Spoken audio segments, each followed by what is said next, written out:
Have you ever noticed how quickly your mind runs when your heart feels heavy? The moment something uncomfortable shows up, your thoughts rush in like a rescue team, trying to explain, fix, predict, and control. It feels helpful. It feels intelligent. But often, it is just another way of escaping what you are actually feeling.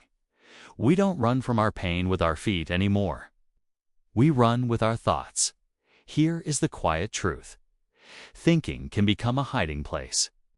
We tell ourselves stories, replay conversations, imagine futures, analyze the past, and in doing so, we stay busy enough to avoid being present with what is real. Overthinking gives us movement without direction.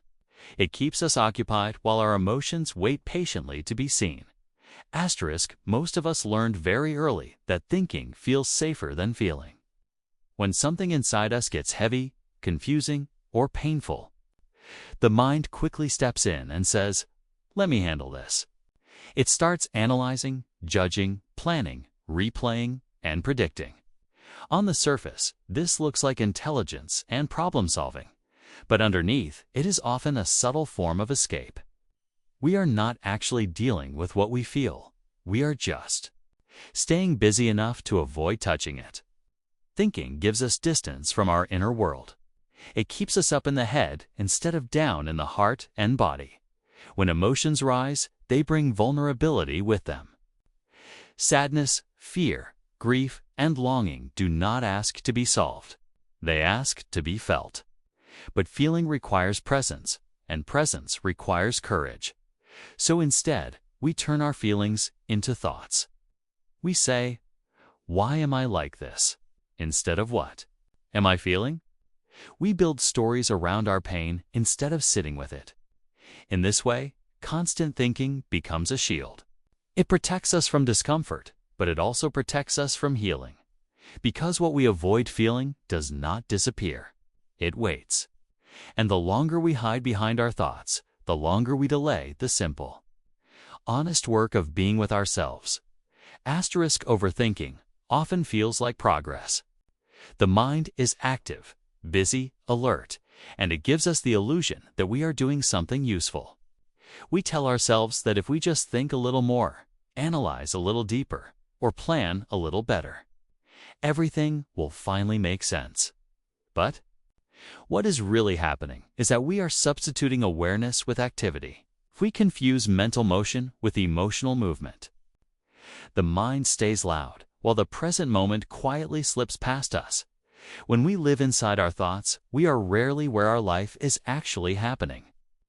Our body is here, but our attention is somewhere else, replaying the past or rehearsing the future.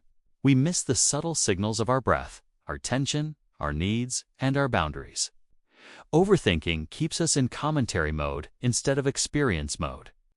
We narrate life instead of living it. The present moment is simple, but the mind makes it complicated. It adds layers of interpretation, judgment, and meaning before we have even felt what is true. In doing so, it pulls us away from direct contact with ourselves. Overthinking does not make us more aware. It makes us more distant. Real presence is not loud. It is quiet, grounded, and honest. And when we return to it, we stop managing life from our heads and start meeting it with our whole. Being stillness often feels unsafe because it removes our usual distractions. When everything goes quiet, there is no noise to hide behind. No scrolling, no planning, no analyzing, no mental chatter to keep us occupied. What is left is simply us, here, with whatever is alive inside. And for many people, that feels unfamiliar and even threatening. Not because something bad is happening, but because something real is happening. The mind has been trained to stay busy. It equates movement with control. So when you stop moving mentally, the nervous system can interpret. That is danger. It says, "Pay attention, something is wrong." But what is actually happening is that you are finally creating space to feel. In that space, old emotions, unprocessed memories, and unmet needs can start to surface. This is why stillness can Feel heavy before it feels peaceful, but stillness is not the enemy. It is the doorway. It is where your body can finally exhale and your heart can begin to speak without interruption. At first, it might feel like standing in an empty room with no furniture. Awkward, exposed. But if you stay, you start to notice that the room is not empty at all. It is full of truth, waiting patiently for your attention. Asterisk healing does not come from fixing yourself because you are not broken. It comes from allowing yourself. When we try to think our way out of pain, we often treat our emotions like problems that need solutions. But feelings are not equations. They are experiences. And experiences need space, not strategies. Real healing begins the moment you stop asking, "How do I get rid of this?" and start asking, "Can I be with this?" When you allow yourself to feel without judgment, something softens inside. You stop fighting your inner world, and in that non-resistance, your nervous system starts to settle.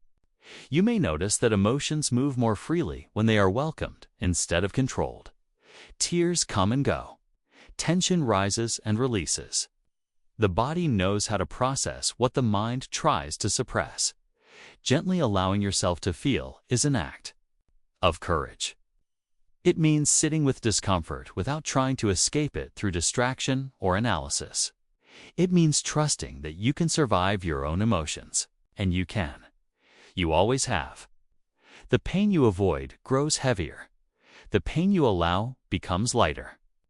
Because when you meet yourself with presence instead of pressure, you create the conditions for real change. Not forced change, but natural healing that unfolds in its own time. Asterisk presence does not mean your mind suddenly becomes empty or silent. Thoughts will always arise. That is what minds do. The difference is not in having thoughts, but in no longer disappearing into them. When you hide inside thinking, you lose contact with your body, your breath, and the moment that is actually happening. Presence is the choice to stay here even while thoughts pass through. You can think and still be present. The shift happens when you stop believing every thought needs your full attention. Instead of following each mental story, you begin to notice them the way you notice clouds moving across the sky. They come, they change, they go. You do not have to climb into every one of them. Hiding in thoughts is a way of avoiding vulnerability.